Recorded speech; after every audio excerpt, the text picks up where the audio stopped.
This is the Policy Review Committee meeting for the Suffolk City School Board.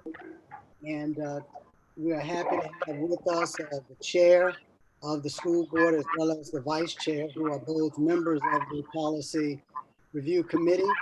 And we also have with us Renee Davenport, who is my administrative assistant. And I am Wendell Waller. I'm the lawyer for Suffolk Public Schools. It appears as though everyone is present that should be in attendance at the Policy Review Committee meeting. We have no minutes from earlier meeting. So we'll get right into those policies that are scheduled for review. The first of which is policy section 3-1.5 regarding the administrative plan. And the proposed change to this policy, it's pretty much a rewrite of policy section 3-1.5. It emphasizes the importance of two-way communication, and that the organizational structure for SPS should include organizational charts that will enable each employee to identify his or her relationship with other employees, and also the chain of command. One of the notable changes in this rewrite is that it removes the requirement that revisions to the organizational structure must be approved by the school board. Instead, revisions will be presented to the school board for informational purposes. So that's the proposed rewrite to policy section 3-1.5. Any comments or questions concerning this proposed policy change to 3-1.5? Chair Barrow? No, under this, the superintendent would be allowed to enter his reorganization plan, but he would still, as you said, just give the board information on that, correct? Correct. Okay. So it would be presented to us as an informational item rather than an action item on say a board report. Correct. The way that this reads is that it would be presented to the board as an informational item. However, the board would not have to vote on it.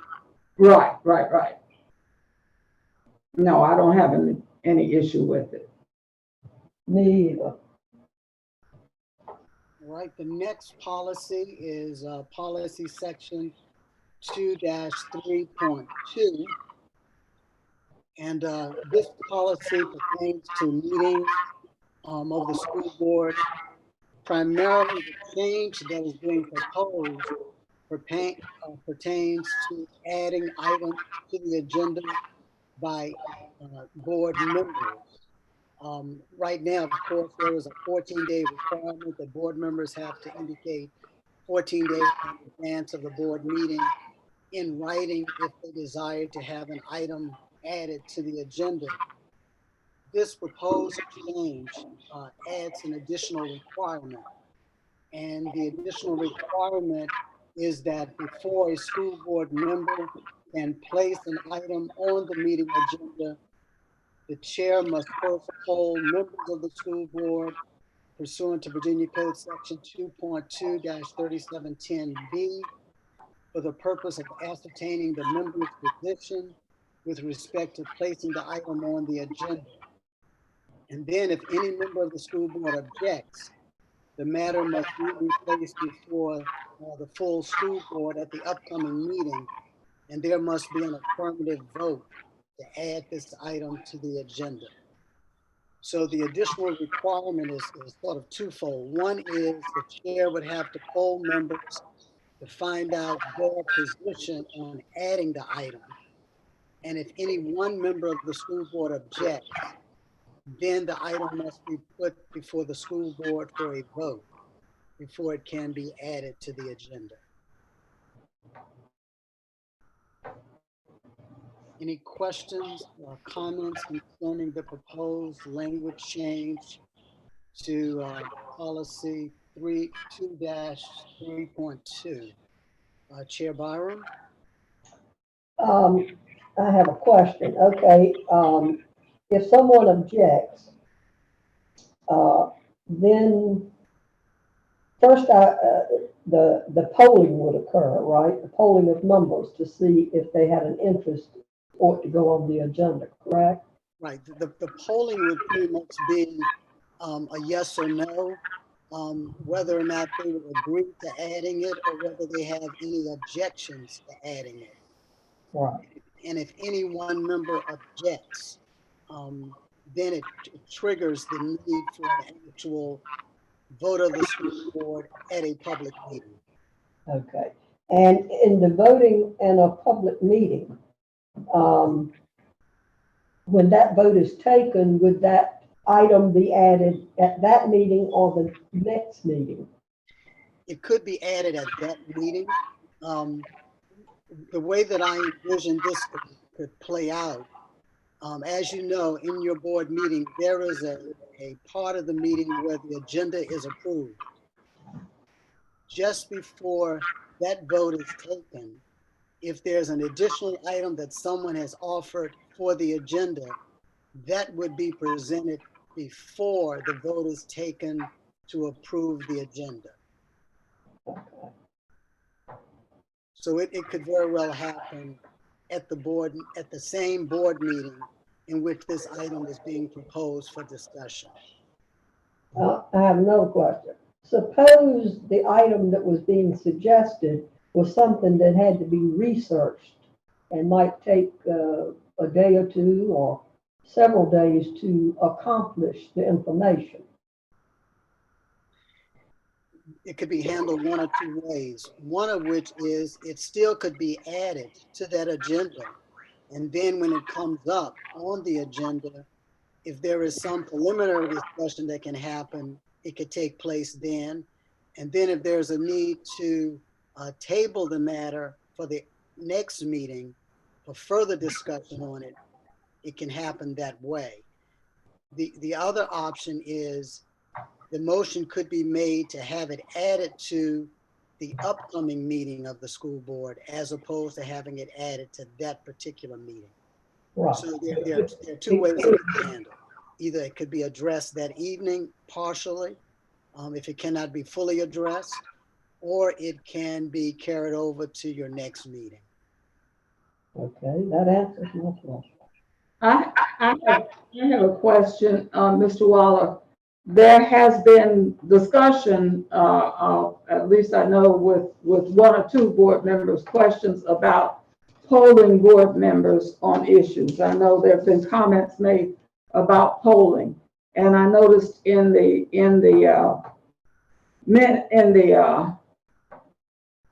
agenda that was sent with the proposed change that you sent, you quoted, as you always do, you had a citation there with the law. Is there a problem, or this citation covers the ability to poll members? There was a question earlier or a comment made about polling. Is polling a problem?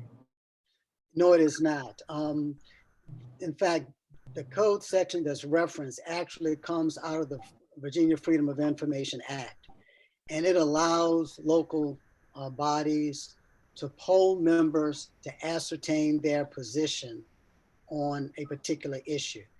It is not a formal action because in order for the board to take formal action, there has to be a public meeting and a public vote.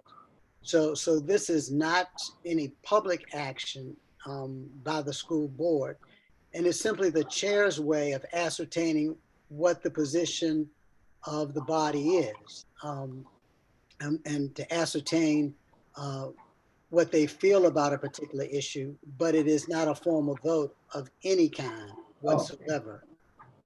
And that is the reason why even after the chair ascertains the board member's position, if one member objects, then it moves over to becoming a formalized vote.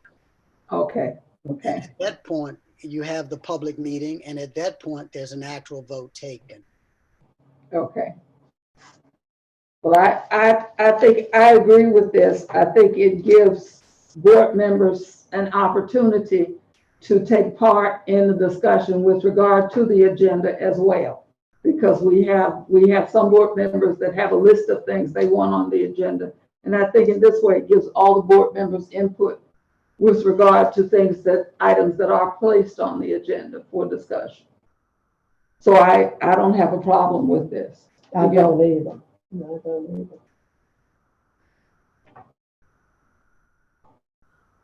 Well, they were the two policies that were up for discussion at this policy review committee meeting. Um, any other areas of discussion by either the chair or the vice chair concerning policies of the Suffolk City School Board? I don't have any today. I don't either. No, sir?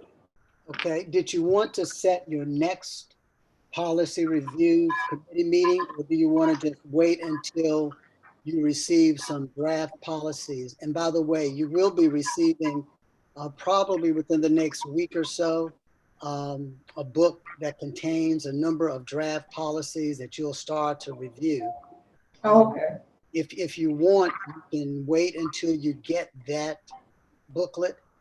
And then if you see any policies in there that you would like to have a meeting on, we can then set up a meeting at that time, if that's how you would like to do it. Yes. So you're gonna send to the full board the book that you usually compile with the policies to review. Right, but, right, we'll send those out to, I think we send them out to everyone. Yeah, Right. we did Okay. before. Yeah, But okay, then we have our quarterly meeting. We decided that we would have our quarterly meetings on a regular basis. So you're saying, do we want to schedule our quarterly meeting now? correct. Do you want to schedule your quarterly meetings now? We can do that. Okay. So what you want today, I guess you want today's meeting to be one of those quarterly meetings, or did you want today's meeting to be one of those special No. needed meetings? No. No, today was just to cover those, so we Right. could just then go back to our regular schedule. Okay, so we start quarterly meetings running from today. Yeah. Right. Mhm. Um, Ms. Davenport, can you help us with some meeting dates? So are we gonna try to start it in what month here? We're already in May. So the quarter would be January, February, March, April, May, June. And then June, so how would you like to do that? Would you want to have one in June? We'll have those, policy books by then. Well, I'm pretty sure you will. And if we're not able to put together all of the policies by then, there are some that are ready now. Okay. So, we can go ahead and start to issue them, even if we can't put them all together. I can wait. Do you? We can wait, Mr. Waller, Ms. Davenport. We can wait until we get them, Yeah. and then we can wait until we get them, and then, if you all will look at the calendar, then we can just decide after that when we can start the quarterly meetings. Okay. Okay. Is that all And, right? and I would suspect, Would that be better? that's fine, that's fine. And I would suspect that by the end of this month, the very latest, perhaps, you'll be getting that. So Okay. once you get that, we can then look at some dates for the quarterly meetings. Okay. Okay. All Thank right. Is there anything else concerning the policies of the Suffolk City School Board? I have none. I have none. So Okay. I do want to ask, though, are we going to have this as first reading for the board meeting? Or are we going to have it as the two that we just discussed, or as first reading and adoption? Good question. Yeah, because we do need to decide on that. Do you want this to be for first reading, which would mean we'll have a first and second reading on these two policy changes? Or do you want a first reading and adoption? Which will then mean that the policies would be adopted, first reading and adoption at your meeting coming up in May. I thought we indicated that we'd have the traditional first reading Yeah, and then the first second reading reading and in, then, in yeah. June. Okay. All right. So we'll do both of these policies as first reading For the May meeting. in Yeah. May, and then And the then the second vote reading would will be be in June, and the vote Uh-huh. will be in June. Mhm. Okay. Thank you. Thank you. All right. Anything else? If not, I thank you all for joining us, and be safe. And we'll see you on our board meeting evening. Take care. Thank you. All right. Bye now. Thank you. Thank you, Mr. Waller. Thank you.